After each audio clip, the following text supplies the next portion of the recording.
Hola mi gente latino, bienvenidos y bienvenidas a un nuevo vídeo en este canal. Bueno, se llama el Mocap, ¿cómo puede verlo? Y bienvenidos pues a un nuevo vídeo mío.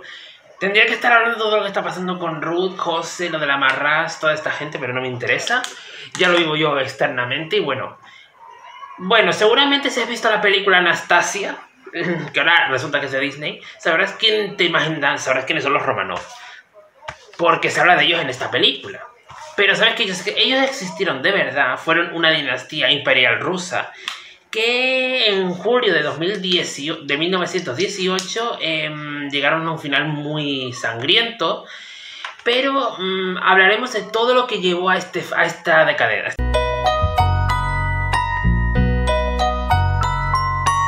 Esta caída.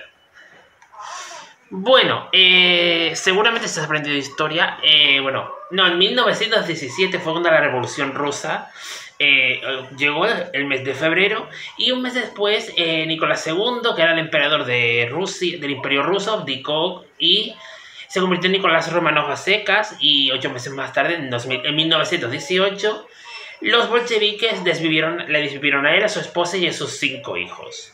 Siempre estuvo la teoría de que Anastasia estaba viva, pero en realidad no. También fue una de las que desvivieron. Pero ¿quién era Nicolás II? Nicolás Romanov, que era su nombre.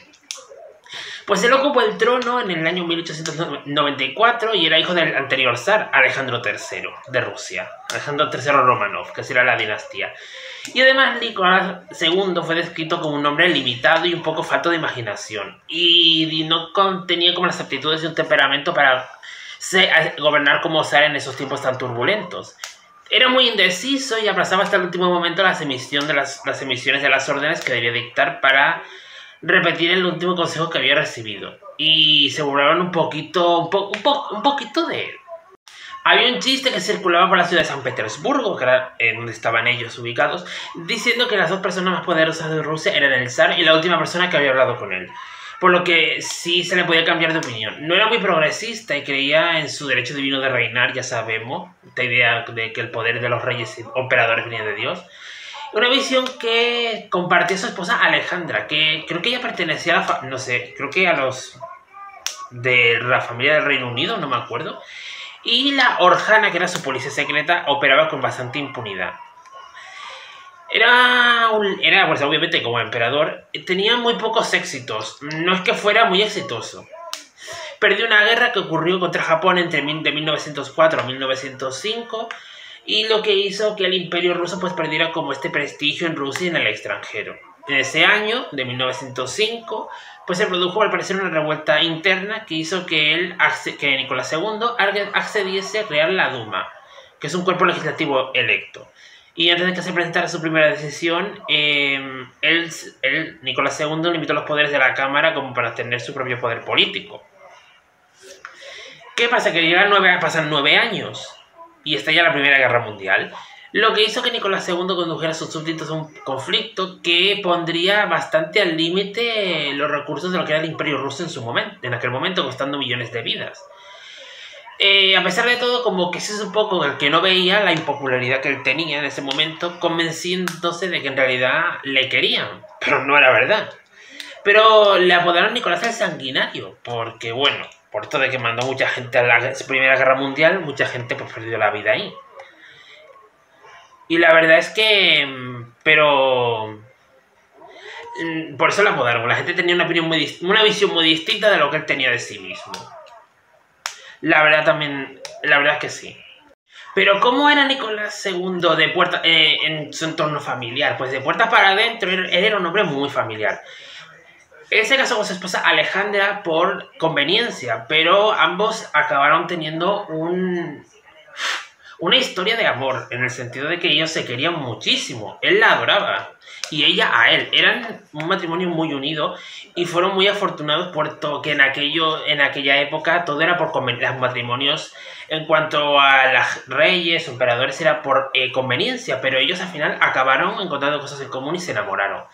Casándose en el año 1894, justamente el mismo año en el que se convirtió en zar. Y tuvieron 5 hijos: Olga, Tatiana, María, Anastasia y Alexei, que era el heredero pero fue el heredero, que nació en 1904.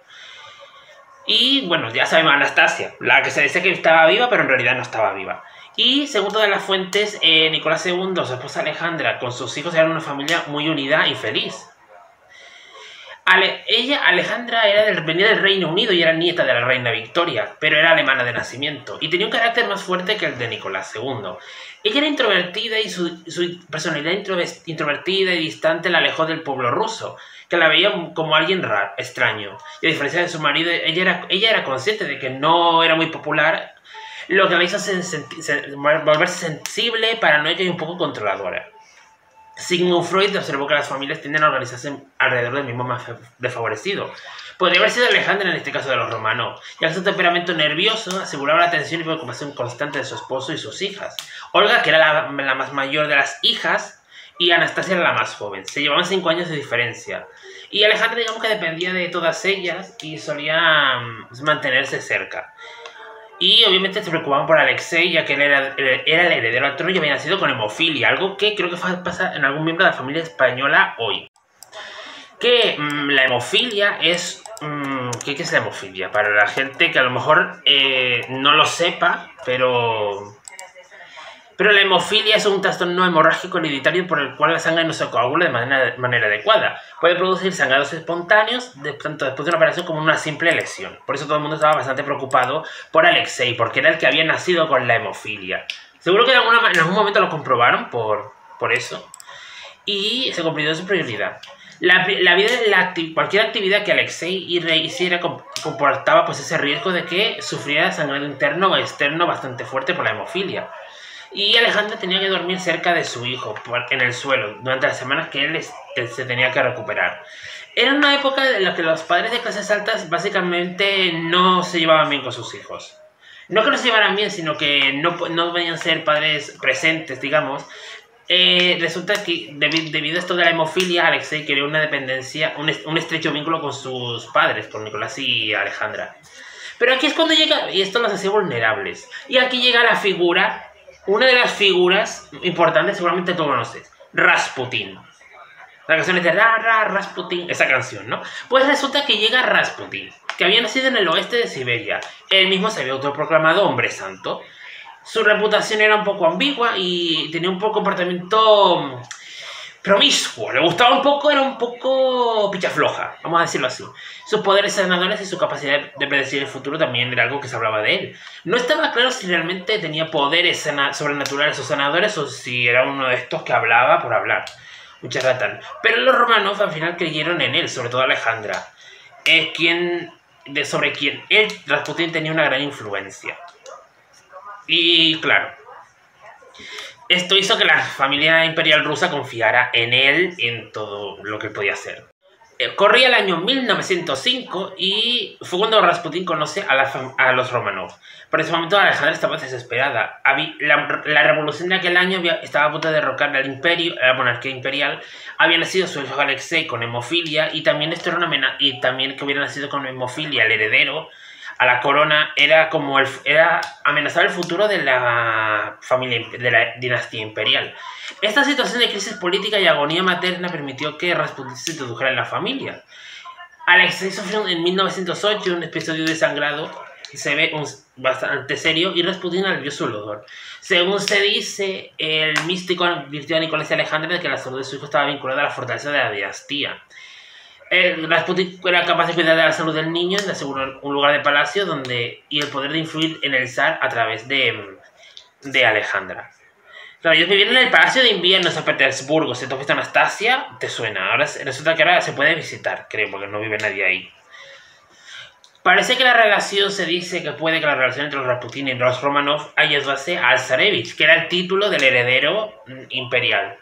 Aunque ha habido emperatrices que han heredado el título de emperatriz.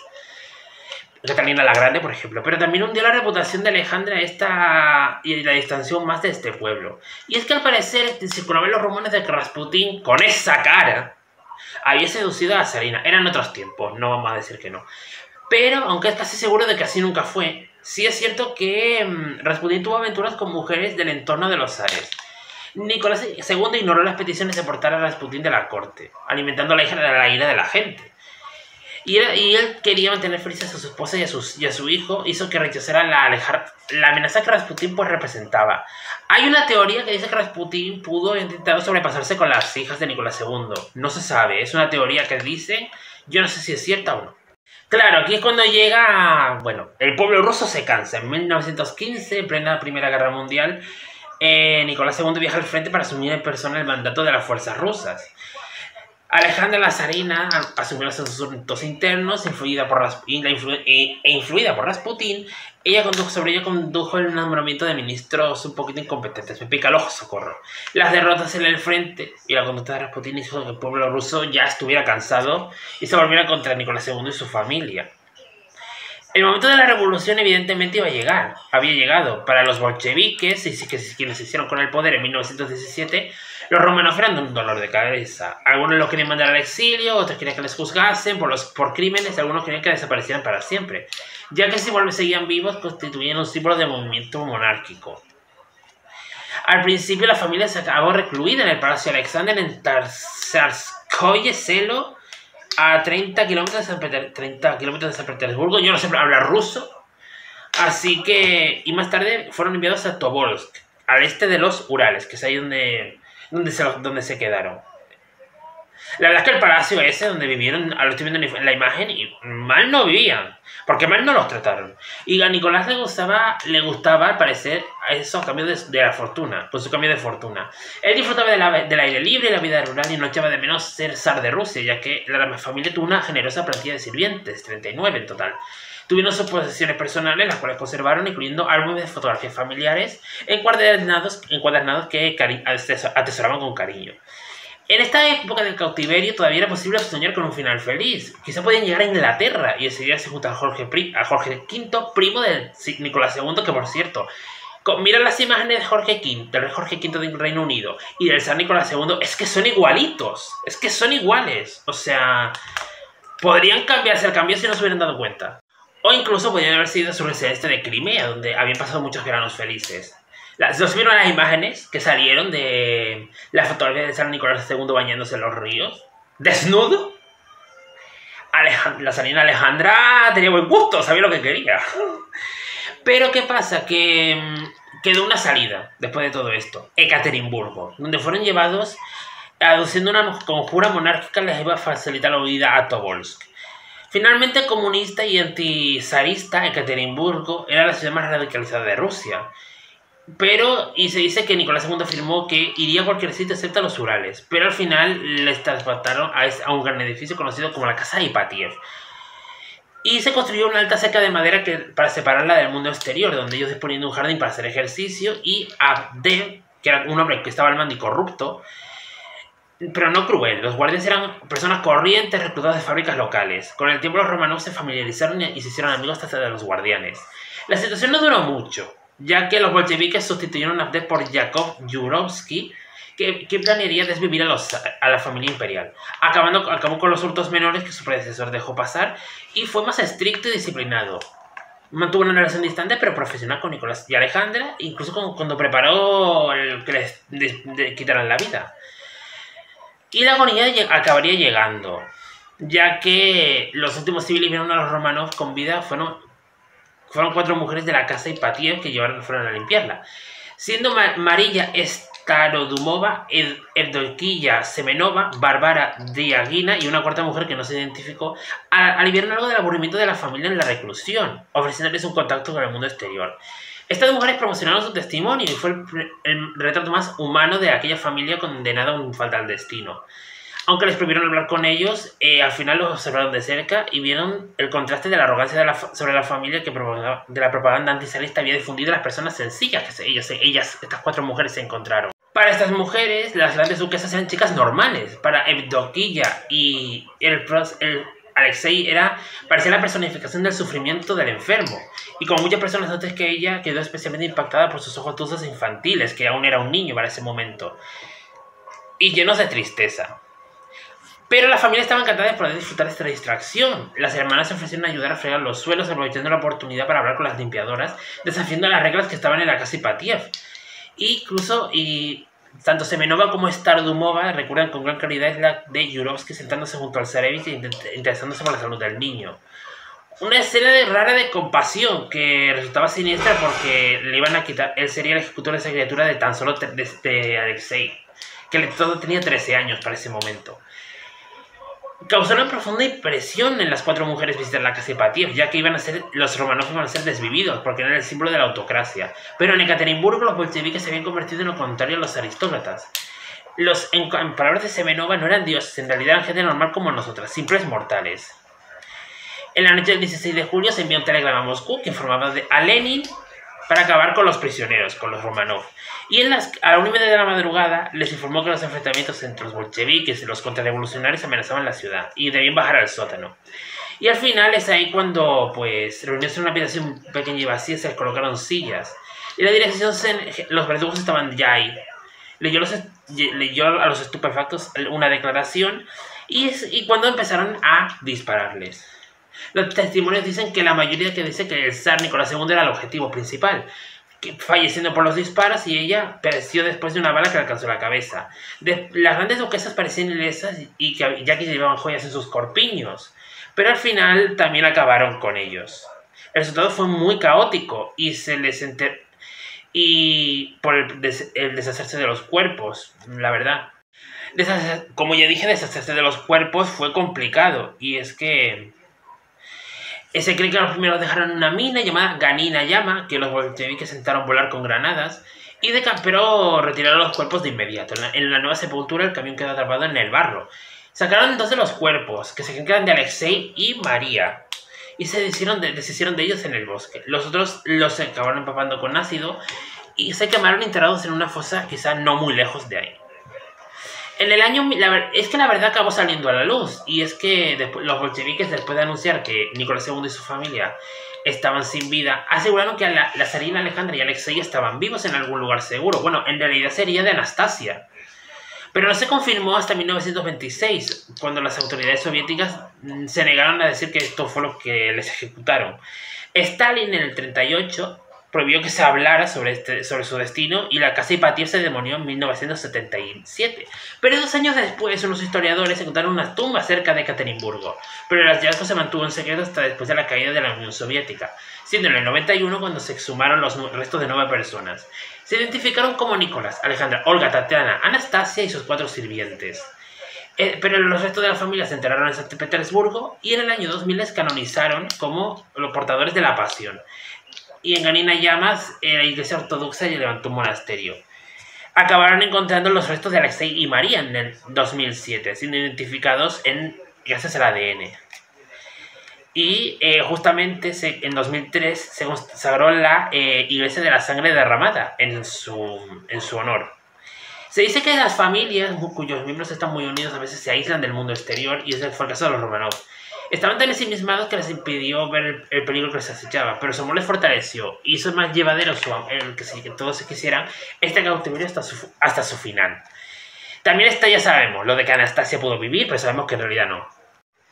Pero bueno, la verdad es que la historia de los romanos, ya sabemos. Si tú has visto Anastasia, la peli de Anastasia, te sabes un poco más o menos ahí es lo que se cuenta de eso. También te hablan de Anna Anderson, esta mujer que dijo ser Anastasia, pero que en realidad era mentira.